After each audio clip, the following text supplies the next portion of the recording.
Tokyo में quad मुल्कों की मीटिंग मुनक्किद हुई। इजलास में हिंदुस्तान, अमेरिका, जापान और ऑस्ट्रेलिया के सरबराहान मौजूद रहे। इजलास से खिताब में वजीर आजम नरेंद्र मोदी ने कहा कि आलमी स्टेज पर क्वाड ने कम अरसे में नुमाया मकाम हासिल कर लिया है। उन्होंने मजीद कहा कि क्वाड को वुसअत हासिल हो रही है। वजीर आजम ने मजीद कहा कि क्वाड सतह पर बाहमी ताउन, आजाद, खुले और शुमालियाती तरीक़ेकार से हिंद बहरकाहिल खित्ते को फरोग हासिल हो रहा है। वजीर आजम नरेंद्र मोदी ने अपने खिताब में कोरोना वबा के दौरान नामुवाफिक हालात में वैक्सीन की तकसीम, सप्लाई चेन को लचकदार बनाने, आफात समादी से मुकाबला करने और इक्तिसादी ताउन के शोबे में बाहमी तालमेल का भी तज़किरा किया। उन्होंने मजीद कहा है कि क्वाड मुल्कों की इस सरगर्मियों से हिंद बहरकाहिल खित्ते में अमन, खुशहाली और इस्तेकाम को यकीनी बनाया जा रहा है। टोक्यो में मित्रों के बीच होना मेरे लिए बहुत खुशी की बात है। मैं सबसे पहले प्रधानमंत्री एंथनी अल्बनीज़ी चुनावों में विजय के लिए आपको बहुत बहुत बधाई, बहुत बहुत शुभकामनाएं। शपथ लेने के 24 घंटे के बाद ही आपका हमारे बीच होना क्वाड मित्रता की ताकत और इसके प्रति आपकी प्रतिबद्धता को दिखाता है। एक्सेलेंसीज, इतने कम समय में क्वाड समूह ने विश्व पटल पर एक महत्वपूर्ण स्थान बना लिया है। आज क्वाड का स्कोप व्यापक हो गया है और स्वरूप प्रभावी हो गया है। हमारा आपसी विश्वास, हमारा डिटर्मिनेशन लोकतांत्रिक शक्तियों को नई ऊर्जा और उत्साह दे रहा है। क्वाड के स्तर पर हमारे आपसी सहयोग से एक फ्री, ओपन और इंक्लूसिव इंडो पैसिफिक क्षेत्र को प्रोत्साहन मिल रहा है, जो हम सभी का साझा उद्देश्य है। कोविड-19 की विपरीत परिस्थितियों के बावजूद हमने vaccine delivery, climate action, supply chain resilience, disaster response और आर्थिक सहयोग जैसे कई क्षेत्रों में आपसी समन्वय बढ़ाया है। इससे इंडो पैसिफिक में शांति, समृद्धि और स्थिरता सुनिश्चित हो रही है। क्वाड इंडो पैसिफिक क्षेत्र के लिए एक कंस्ट्रक्टिव एजेंडा लेकर चल रहा है। इससे क्वाड की छवि एक फोर्स फॉर गुड के रूप में और भी सुदृढ़ होती जाएगी। वहीं क्वाड इजलास में अमेरिकी सदर जो बाइडेन ने रूस यूक्रेन जंग और इसके असरात का तरजीह बुनियाद पर तज़किरा किया है। बाइडेन ने कहा कि पुतिन एक तहजीब को खत्म करने की कोशिश कर रहा है। बाइडेन के मुताबिक ये यूरोप का नहीं बल्कि पूरी दुनिया का मसला है। जंग के सबब यूक्रेन गेहूं बराबर नहीं कर पा रहा है, जिससे आलमी ग़िज़ाई बहरान का खतरा लाहक है। The Russian brutal and unprovoked war against Ukraine has triggered a humanitarian catastrophe, and innocent civilians have killed in the streets, and millions of refugees are internally displaced as well as exiled. And this is more than just a European issue. It's a global issue. The fact is that if you turn on the television and you'll see what Russia's doing now, it appears to me that Putin is just trying to extinguish a culture. He's not even aiming at military targets anymore. He's taking out every school, every church, every natural history museum, as if to try to obliterate the Ukrainian culture. And the world has to deal with it, and we are. At the same time, the United States must and will be strong, steady, and enduring partner in the Indo-Pacific. We are in the Indo-Pacific. We are an Indo-Pacific power. I was once asked by, well, I won't go into it, but I was once asked by the leader of China why I kept talking about being an Indo-Pacific power. I said, because we are. We share the Pacific, one entire side of our country. And we have been deeply involved with all of you for a long time. As long as Russia continues this war, we're going to continue to be partners and lead a global response. गैर कानूनी कानकनी और money laundering के मामले में ED ने झारखंड में बड़ी कार्रवाई की है। उसने रांची में 6 मकामात पर छापेमारी कार्रवाई अंजाम दी है। जराये के मुताबिक बिचौलियों के ठिकानों पर एजेंसी ने छापेमारी की है। विशाल चौधरी नामी कारोबारी के ठिकाने पर भी एजेंसी की टीम पहुंची। जराये के मुताबिक विशाल चौधरी के सीएमओ में बरिसर खिदमत IAS अफसरों समेत दीगर मुलाजमीन के साथ करीबी राब्ता है। पूजा सिंघल सहित उनके करीबियों से हुई पूछताछ के आधार पर आज ईडी ने एक बड़ी कार्रवाई की है और कहा जाए तो बिहार और झारखंड सहित कई जगहों पर अगर कहा जाए तो पूरे 7 ठिकानों पर एक साथ छापेमारी की गई है।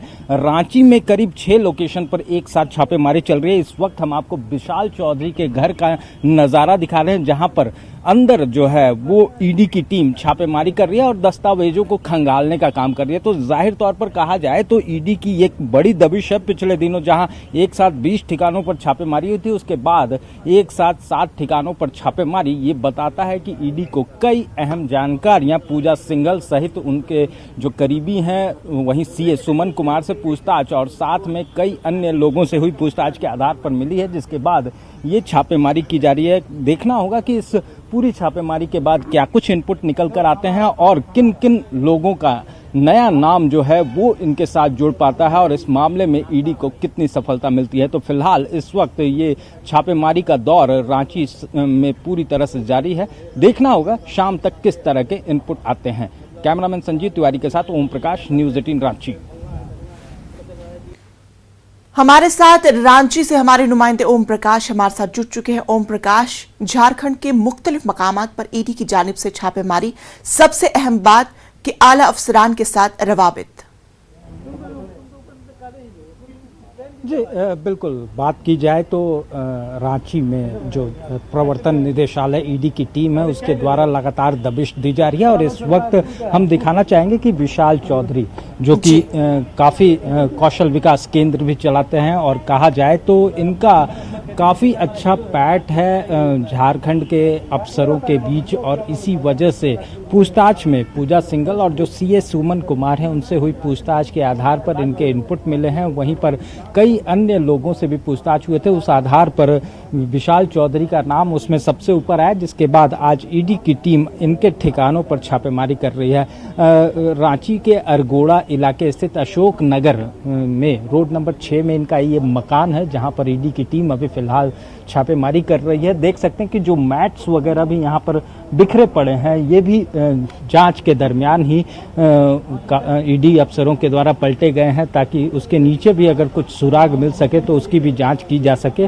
तो देख सकते हैं कि तमाम तरह की जांच जो है वो इनके घर में भी की जा रही है। वहीं दूसरी तरफ अगर इनका विनायका ग्रुप जो इनका ऑफिस है अरगोड़ा चौक के पास, वहां भी छापेमारी की जा रही है। तो ईडी के टीम को कई अहम सुराग मिलने की भी जानकारी सामने आ रही है। हालांकि अभी तक कोई भी ऑफिशियल जानकारी जो आधिकारिक पुष्टि होती है वो अब तक नहीं हो पाई कि क्या कुछ बरामदगी हुई है, लेकिन जाहिर तौर पर जो जानकारियां सामने आ रही है उसके अनुसार कई दस्तावेज जो है उसकी तफ्तीश जरूर ईडी के अधिकारी कर रहे हैं। वहीं पर जो लोग हैं, जो कर्मी अंदर थे या फिर जो इनके करीबी हैं जो घर के अंदर मौजूद थे, उन सभी के मोबाइल को सीज किया गया है।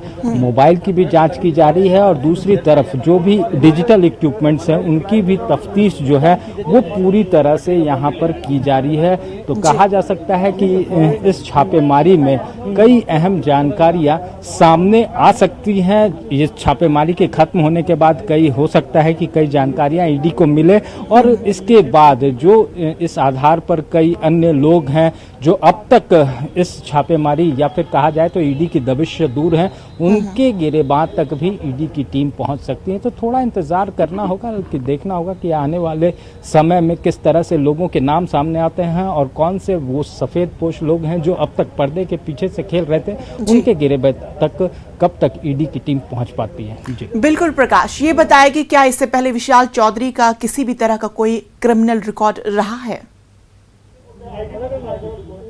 जी, अब तक जो क्रिमिनल रिकॉर्ड के बारे में बात की जाए तो वो अब तक नहीं सामने आ पाया है, लेकिन इतना ज़रूर जो जानकारी सूत्रों के हवाले से निकल कर आ रही है कि उनका नाम ज़रूर झारखंड के प्रशासनिक विभाग में लिया जाता था। कई राजनेताओं से भी उनके अच्छे खासे संबंध थे, जिस वजह से अगर कहा जाए तो तमाम तरह की जो प्रशासनिक कार्य हो या फिर सरकारी कार्य हो, इसमें इनकी अच्छी पैठ थी और उस वजह से कई कामों में इनकी संलिप्तता पाई गई है। हालांकि क्रिमिनल बैकग्राउंड के बारे में अब तक कोई जानकारी नहीं सामने आई है, लेकिन जाहिर तौर पर अगर कहा जाए तो ईडी की टीम के तफ्तीश के बाद, जांच के बाद कई अहम जानकारियां जरूर निकलने की संभावना जताई जा रही है। चलिए ओम प्रकाश, आप इस अहम खबर पर अपनी नजर बनाए रहे, तफसीलात के लिए आपका बेहद शुक्रिया। तो नाजरीन, इसी के साथ वक्त हुआ छोटे से वक्फे का। बने रहे न्यूज़ 18 उर्दू के साथ।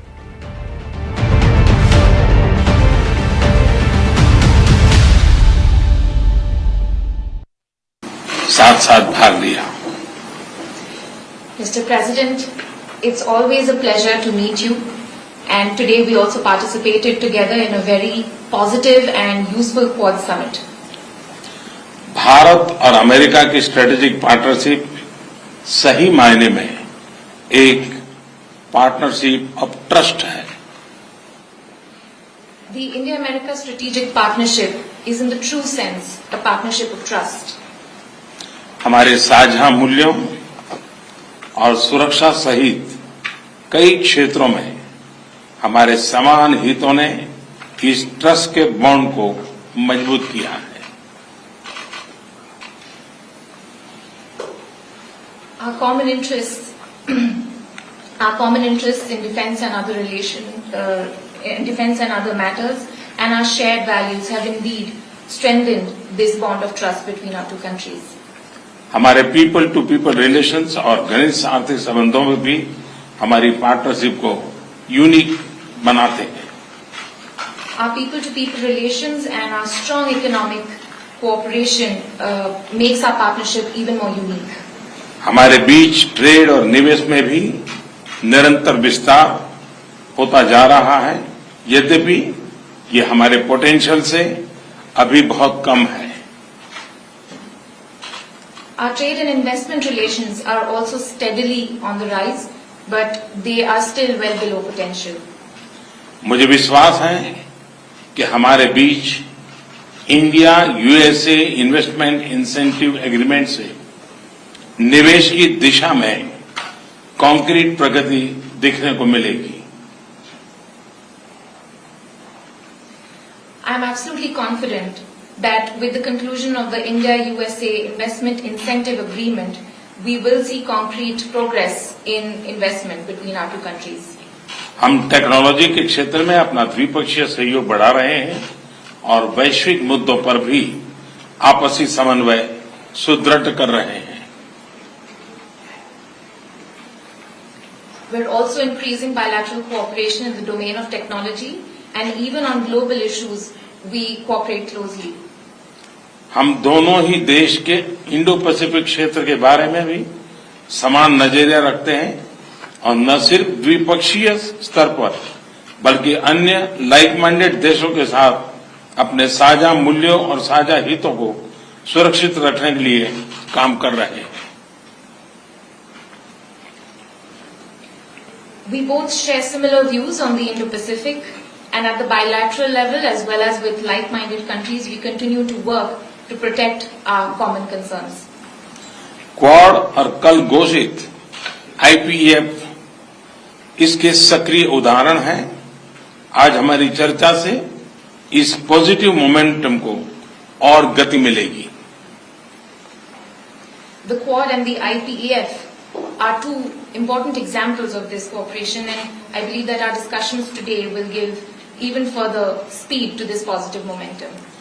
मुझे विश्वास है कि भारत और अमेरिका की मित्रता, वैश्विक शांति और स्थिरता, प्लेनेट की सस्टेनेबिलिटी और मानव जाति के कल्याण के लिए एक फोर्स फॉर गुड बनी रहेगी। I am absolutely sure that the India-US friendship will continue to be a force for good, for global peace and stability, for sustainability of the planet and for human development. So much. Thank you. Mr. President, will you push Prime Minister Modi to take a tougher stance on Russia? Mr. President, can you ask Prime Minister Modi to free himself of Russian oil? Are you going to help us get some weapons so they can get some weapons?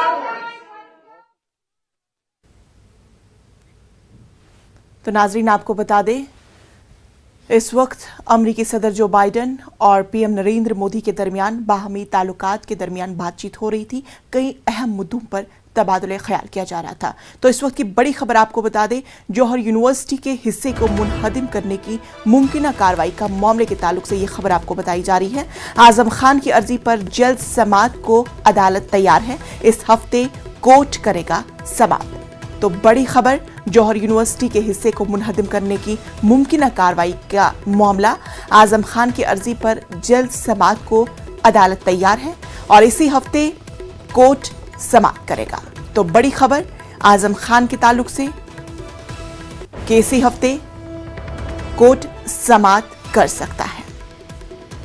Johar university के हिस्से को मुनहदिम करने की मुमकिन कार्रवाई के मामले से जुड़ी ये खबर आपको बता रहे हैं कि आजम खान की अर्जी पर जल्द समाअत अदालत तैयार है और इसी हफ्ते कोर्ट समाअत करेगा।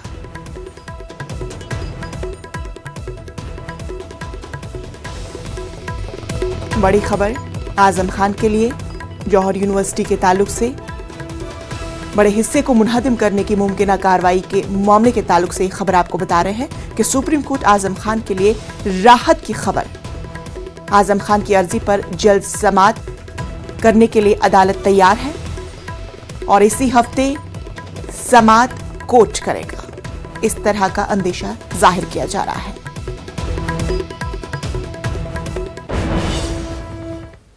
ज्ञानवापी मामले में आगे की समाअत पर जिला अदालत आज फैसला सुनाएगी। पीर के रोज समाअत में अदालत ने फरीकीन के दलाइल सुनने के बाद फैसला महफूज रख लिया था। 45 मिनट चली समाअत के दौरान हिंदू फरीक ने 5 जबकि मुस्लिम फरीक ने 2 मुतालबात पेश किए। मुस्लिम फरीक ने वजू खाने को सील न करने और प्लेसेस ऑफ वर्शिप कानून 1991 के तहत सर्वे और केस बंद करने का मुतालबा किया। हिंदू फरीक ने श्रृंगार गौरी की रोजाना पूजा करने, वुजू खाने में मिले मुबैना शिवलिंग की पूजा की इजाजत देने, मुबैना शिवलिंग का सर्वे, शुमाली हिस्से में मौजूद मुनहदिम करके मलबे हटाने और वुजू खाने को मुतबादिल इंतजाम करने का मुतालबा किया। मध्य प्रदेश के वजीर दाखिला डॉक्टर नरोत्तम मिश्रा ने ज्ञानवापी मस्जिद को लेकर बड़ा बयान दिया है। भोपाल में सहाफियों से बात करते हुए उन्होंने कहा कि ज्ञानवापी मस्जिद के नाम से ही वाज़ेह है कि वो क्या है। ज्ञान उर्दू का लफ्ज नहीं है। जब अब इसके बारे में ध्यान से सोचेंगे तो सब सामने आ जाएगा। वहीं उन्होंने ज्ञानवापी मस्जिद मामले में अदालत का जो भी फैसला होगा उसका हम एहतराम करने की बात भी कही है। उसी के साथ डॉक्टर नरोत्तम मिश्रा ने हिंदू धर्म के मामले में ही शांति समिति की मीटिंग का इनेकाद किए जाने पर एतराज जताया है। हम तो समर्थन दे ही रहे, न्यायालय जो करेगा हम साथ हैं न्यायालय के। इसमें असमर्थन की बात क्या है? सोचना तो ये बात चाहिए कि अमरनाथ यात्रा निकलती है तो 80,000 पुलिस के साए में निकलती है। क्यों? हमारे धार्मिक त्योहारों पर शांति समिति की बैठक क्यों होती है? ये विचार नहीं बंद हुए इस भारत के अंदर। ये देखने वाली बात है। ज्ञान वापी मस्जिद में तो ज्ञान क्या उर्दू शब्द है क्या? मस्जिद के नाम से ही स्पष्ट है कि वो क्या है। आप ध्यान से उसे सोचो और समझो तो सही। दिल्ली की साकेत कोट कुतुब मीनार कम्प्लेक्स में वाक़ क़ुव्वतुल इस्लाम मस्जिद में हिंदू देवताओं की बहाली और पूजा के हक से मुतालिक दरख्वास्त की समाअत कर रहा है। इससे कबल अदालत ने ASI को हिदायत दी थी कि क़ुव्वतुल इस्लाम मस्जिद के अहाते में रखी मूर्तियों को न हटाया जाए। एडवोकेट विष्णु जैन के जरिए दाखिल की गई अर्जी-दाश्त में कहा गया है कि यह मस्जिद हिंदुओं और जैनियों के लिए 27 मंदिरों को गिराकर बनाई गई है। अर्जी गुजार ने अपील की है कि इन 27 मंदिरों को बहाल करने का हुक्म दिया जाए और कुतुब मीनार कम्प्लेक्स में हिंदू रसूमात के मुताबिक पूजा की इजाजत दी जाए।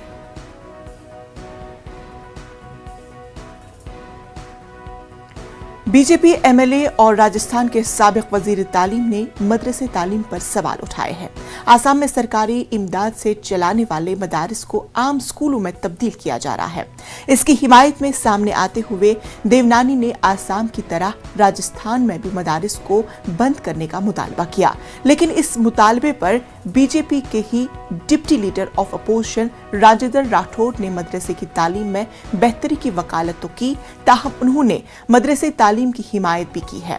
राठौड़ के मुताबिक मदरसे के तालीम आज के दौर में नहीं बल्कि बीजेपी के दौरे इख्तिदार से चली आ रही है। मदारिस को मरकजी और रियासती दोनों हुकूमतों से फंड मिलता है। उन्होंने मजीद कहा कि बीजेपी का मदारिस को बंद करने का कोई मौक़िफ नहीं है। दूसरी जानिब कांग्रेस ने देवनानी के मदारिस से मुतालिक बयान को फिरका परस्ती पर मबनी करार दिया।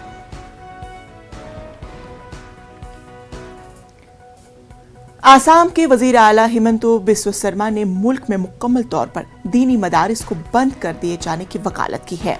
एमआईएम सरबरा असदुद्दीन ओवैसी ने ट्वीट करते हुए आसाम के वजीर आला को निशाना बनाया। ओवैसी ने लिखा है कि जिस वक्त सिंघी अंग्रेजों के एजेंडे के तौर पर काम कर रहे थे, उस दौर में मदारिस तहरीकी आज़ादी में पेश थे। ओवैसी ने लिखा है कि कई मदारिस में साइंस, रियाजी और समाजी उलूम की तालीम दी जाती है और शाखाओं के बरक्स मदारिस में इज्जत नफ्स और हमदर्दी सिखाई जाती है। ओवैसी ने आरएसएस को निशाना बनाते हुए लिखा है, नाखुंदा सिंघुओं को ये बात समझ में नहीं आएगी। ओवैसी ने पूछा है कि समाजी मुसल्लह राजा राम मोहन राय ने मदरसे में क्यों तालीम हासिल की थी।